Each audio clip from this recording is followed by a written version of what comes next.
Hello, everyone. This is Tom Fox back with another episode of the award winning Hill Country Artist podcast. Today, I'm absolutely thrilled to have Matthew Fielder. Matthew, first of all, welcome and thank you so much for taking the time to visit with me today. Oh, thank you. Thanks for having me.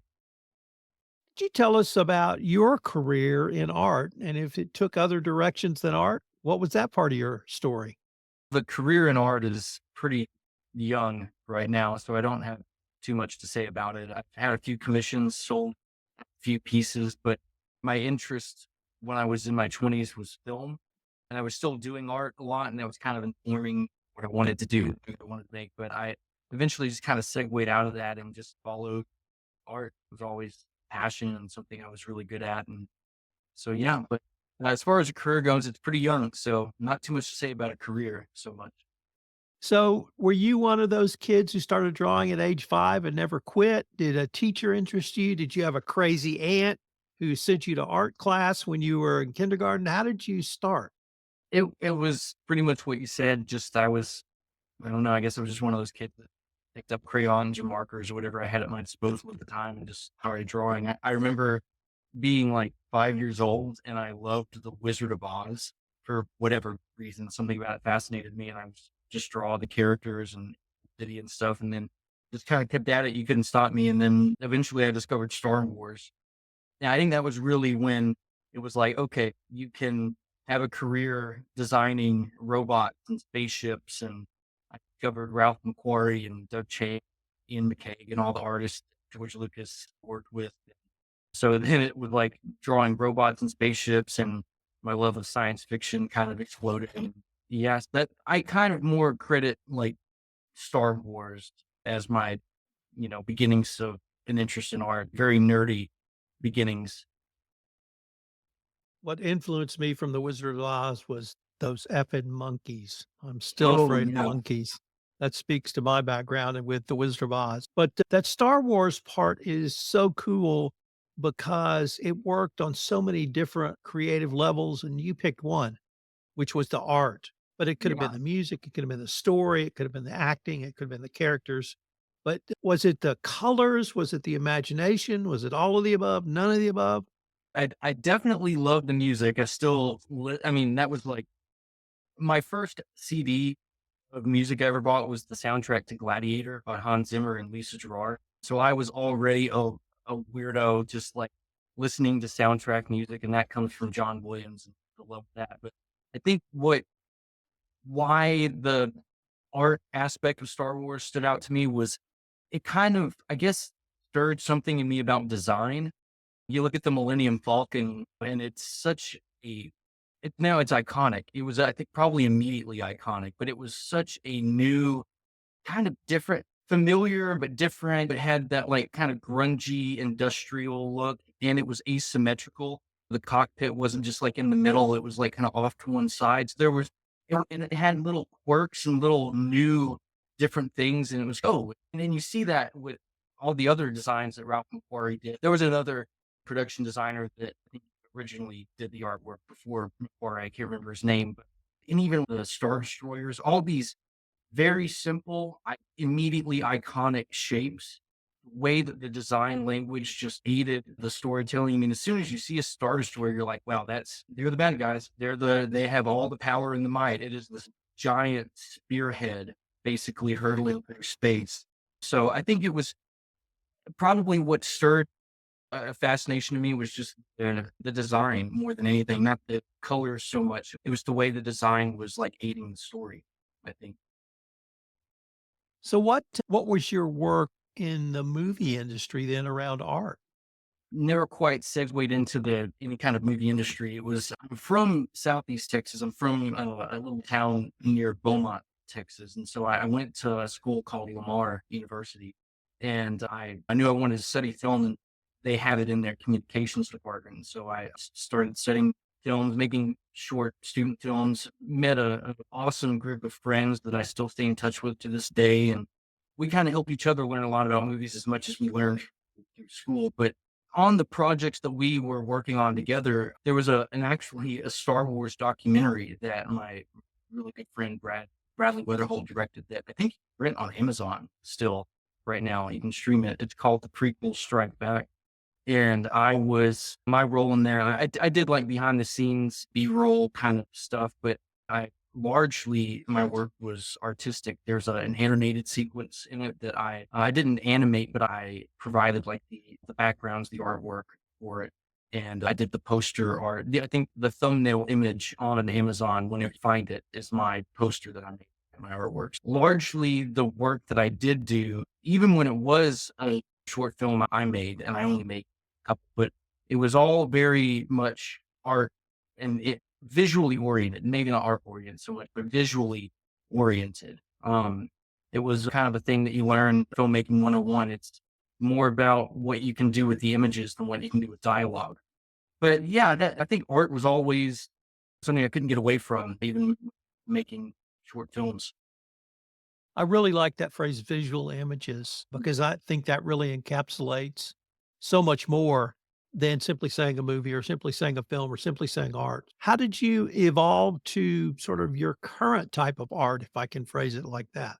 Yeah, that I mean, I think evolution's the perfect word. It was just kind of segueing out of narrative interest, like how to make art that drives narratives. It then became how to make art that just is like stimulating, visually stimulating, like just how to make beautiful images. They don't have to tell stories so much. They just have to be like evocative, I guess. And right now, my current style that I'm really focusing on and honing is pastels.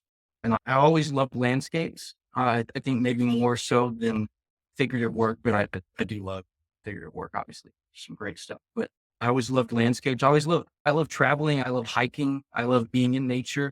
The world is beautiful. And I think it's a thing too, like even going back to Star Wars, all these big planets, these landscapes, these crazy alien vistas, and our planet is full of all those crazy alien vistas, forests, deserts, mountains. Yeah, I guess kind of want my art to be transportative. And so part of that is the mood, the feeling. But yeah, I discovered pastel. I discovered Albert Handel in particular. He was like my first kind of light bulb going off. Wow, pastel is beautiful. I know there's been a lot of pastels before him historically, but just in terms of his landscapes, they were really just powerful. And that was kind of just got rolling after that. I was like, that's a good way to get into color without worrying about all the intricacies of oil. Working with oils. I do want to work with oils and I will get around to it. But right now I'm just deep into pastels. So it's kind of where I'm at right now in my evolution. So, in terms of the landscapes that you have worked on or are working on, are they from the part of the world you live in now? Yeah, some of them are Texas hill country landscapes. I think we think of the hills and the blue bonnets, and there's an artist, Julian Onderdonk, who I think was kind of like true father of Texas hill country landscapes. Do you think of like a scene with a live oak and a little dirt road path and some blue bonnets in the summertime? Pretty much that pretty much stems from Onderdonk in their gorgeous images. Yeah, some of them are from the area, and then quite a few of them have been New Mexico. My partner and I, we love to take trips in the summertime when it gets really hot here, and we go to northern New Mexico to the Rocky Mountains, and just so love the mountains. They're so inspirational. So everywhere you look, so that's a painting. That's a painting. And so yeah, there's actually been a few of them that have been New Mexico pieces. So it's kind of just if it hits me and I can study it, take a photo of it, and turn it into a piece, then I will. And that really leads, and you may have actually started to answer this, your creative process. So do you see it in your mind's eye? You mentioned taking a picture of it. Does it an image just pop into your head? You also mentioned looking at the mountains and seeing the painting. Could you maybe share that with us? Yeah, I mean, I'd say it kind of depends on whatever the piece is going to be. I do actually sometimes do science fiction stuff. I'm working on one right now. Maybe you can kind of see it behind me. But when it's something like that, it really is like an image in my head that is just start sketching and figuring it out. And even looking at photo references, big parts of the world that have a particular landscape that maybe this is drawing from or something. But so if it's something like that's really imaginative, then yeah, do whatever I can to get it out of my head and so start making the piece happen. But when it's more traditional pastel landscapes, It's like in the moment, it's if I'm out, yeah, I'll have to take a picture of it. I don't have a plein air setup right now. That's something I need to get going. I really wanted to plein air, but for right now, it's yeah, take a photo and then start kind of figuring out, is there a composition within that photo? Can I crop in on it to find a better composition? Was there something? And then figure out what is it about that moment that struck me. Is it something about the light, the shadow, particular detail, and then start doing anything, cropping in on it, like I said, and even do notans, figuring out the values and how to like then basically take the photo and start interpreting it into, because one thing that I can do that's kind of a hindrance sometimes is I can be really beholden to the reference, and it can turn into this thing. I've got to try to make it look like that moment, like the photo, like reality. And funny because it's like all the pieces that I like, they're not photographic necessarily. They have something else about them. They're maybe even a little, what I'm looking for, interpretive, or they're not purely photographic. They're not like so hyper detailed.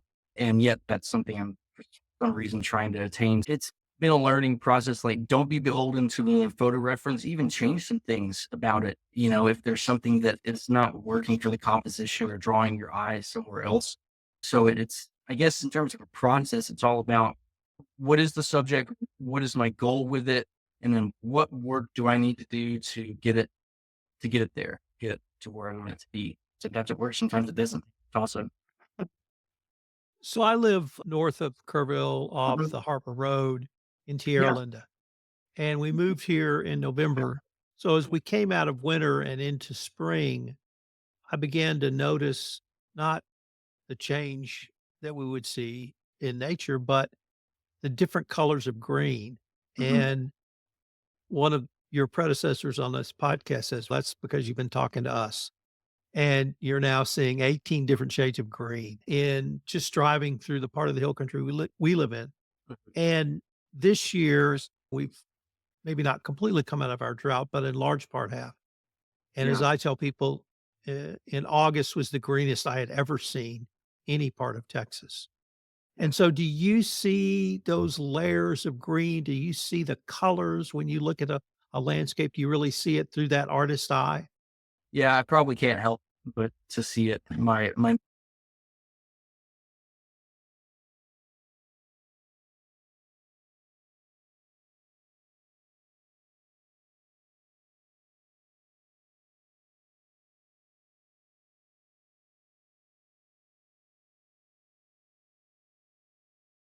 all right. Can you hear me now? I think I lost connection. You did. Yeah.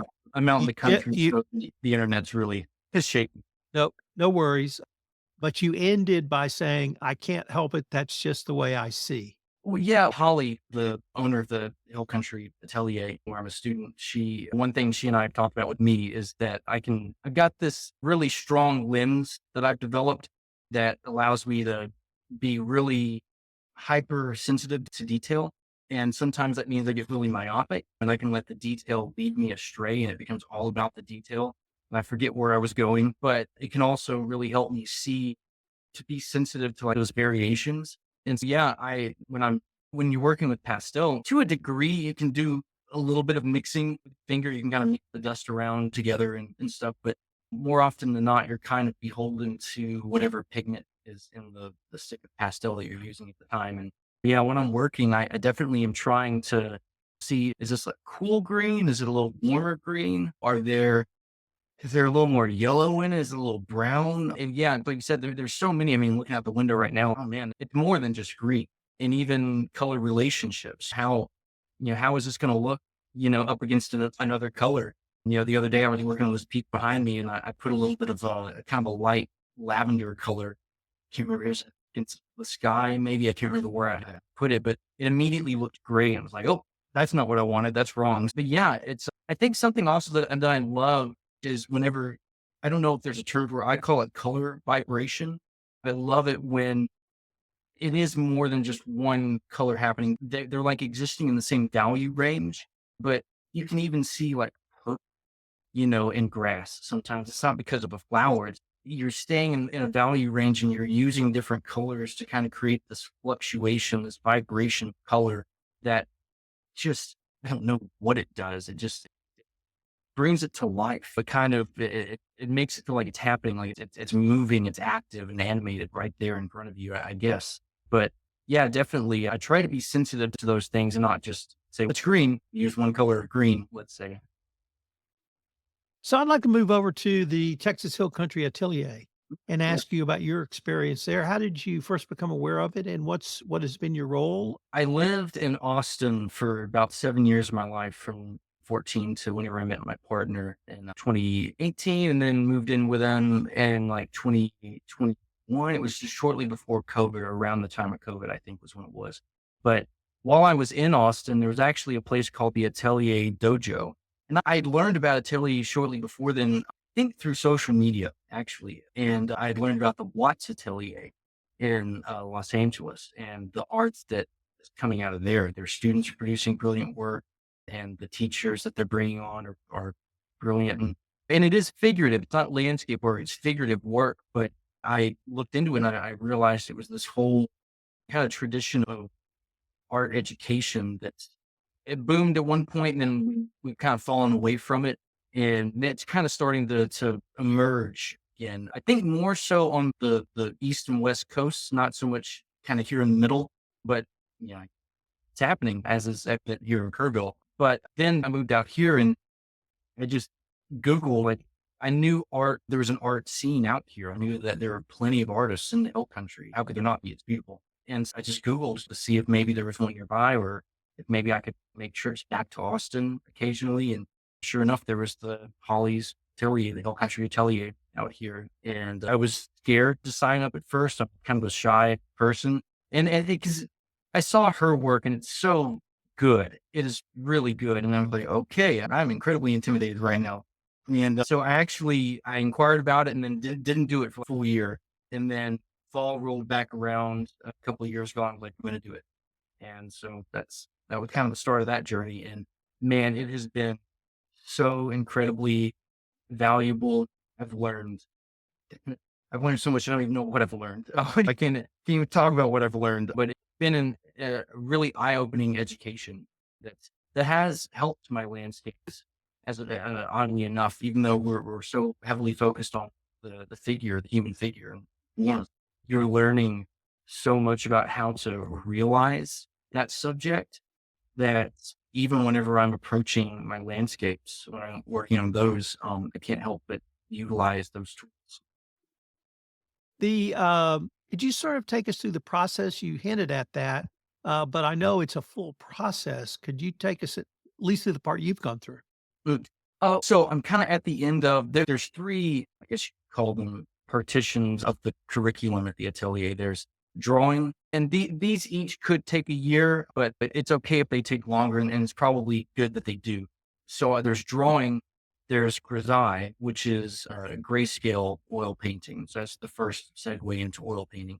And then the third and final part of the curriculum is like full color oil painting.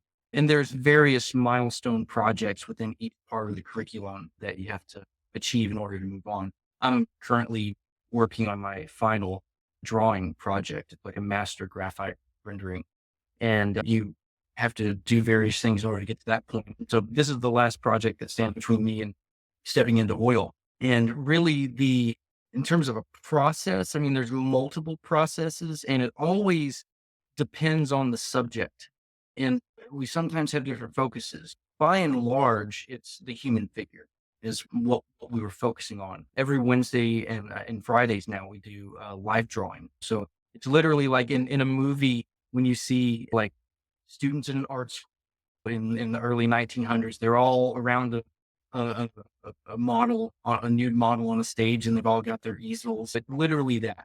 So we're studying the human form, and there's so much to learn about that, how to make that happen, how to see. And I think that's probably what I have to pinpoint something. That's what we're really after. That's kind of the real goal, is to learn how to see. And we all know how to see. I mean, we can't help it, but do it all the time. But there are aspects of seeing and knowing what you're seeing that we take for granted, that we don't utilize, that we're not consciously debating. They're just sort of subconsciously active while we're awake and doing our thing. And what Holly teaches at the atelier. And what's kind of unique about this atelier, she teaches what's called the multi-lens perspective. And so there are many different ways of viewing a subject and many different ways thereof of approaching a subject. You have to, while you're working, switch these different lenses. This lens was useful while you were doing the block in, but now you got to put that aside and you got to start looking at this and maybe go back and forth. And yeah, it's all about learning how to see and how to consciously, actively engage in seeing, knowing what you're looking at, and of course, how to like then put pencil to paper and really make it happen. So how would you assess, or actually maybe not assess is not the right word. What would you say to someone who's considering going through this process? Hmm. What to say to someone who's considering it? I guess I'd say don't be scared to go for it. The Hill Country Atelier in particular is a part-time atelier. It's not it doesn't it's demanding, but it's not as demanding as say going to I'm sure the Watts Atelier where it's full time and it's you gotta do your work full time, you gotta be here full time and the rest of your life you have to figure it out, how to support it. This at least is it's part time. And that will mean that you end up putting a little more time into it. But it also means you can kind of um maybe go at it a little more at your own pace. Maybe still have a little bit of a life to support it to make it happen. So certainly, I would say don't be afraid to go for it. And don't be afraid to make mistakes, and don't get in your own head about pressing anyone, even yourself.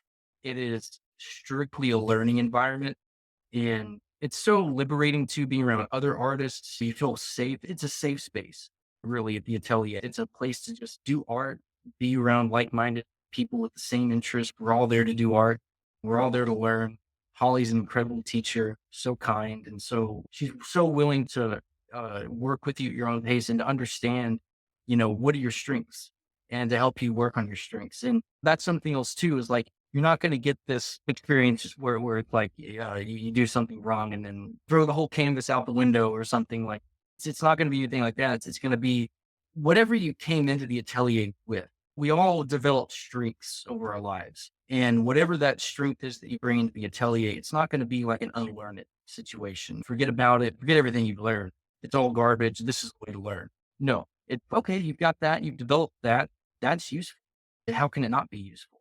But here's also some other tools that you can employ and even to help augment tools that you brought with you. So I would say there's no reason to go for it, especially if you're passionate about it. We're only here for a short time, so follow your dream, basically, is what I would say, if you can. Matthew, what's next for you, or do you have any upcoming shows? You've mentioned perhaps going into oil. Sort of what's the next step for Matthew? Actually, right now, so there was the Fertile Grounds juried show at the Hill Country Arts Foundation out there in Ingram. And I got second place in that show. And I've got three of my pastels that are up there right now. So that was my first show in a very long time that I've been a part of. That took a lot of courage on my part to do. I'm sure if left to my own devices, I'd just sit in here like a recluse and just make art and never go anywhere with it. So I've done that recently, and now those pieces will be up there until September 20th, I think is when the show switches out to whatever's next for them. And then as far as what's next for me, I just got to make more pastels. I got to make more landscapes. And I am kind of getting back into I've always loved science fiction. That's not going to go away. I'm always reading it. I'm always watching movies and stuff. But I am getting back into probably that childlike inspiration that started everything for me. And in addition to my more traditional pastel landscapes, I'm also exploring like doing sci-fi landscapes and what that could be. And I've got a lot of ideas and a lot of things that come into my mind. And so I'll probably be doing a little bit of both, kind of switching back and forth. And I don't have any other shows planned right now, but maybe when I do, it'll be kind of a combination of pastel, sci-fi, pastel landscape, and who knows, maybe even a little bit of oil and wash. Actually, I love wash. I need to do more of that. It might be kind of a mix of things. Matthew, unfortunately, we are near the end of our time for this episode. But before we leave, if our listeners wanted more information on you or to maybe find out more about your work, where might be the best place or places for them to go? I would say my Instagram is probably the best place. I do have a portfolio website, but that is a little more to do with some of the book cover work that I've done to make a living. So as far as my personal work, pastel work, my Instagram would be the best place. And I believe my tag or my name on there is just Matthew underscore Todd underscore Fielder art. I believe something like that. It'll be a photo of me with a black cat on the shoulder.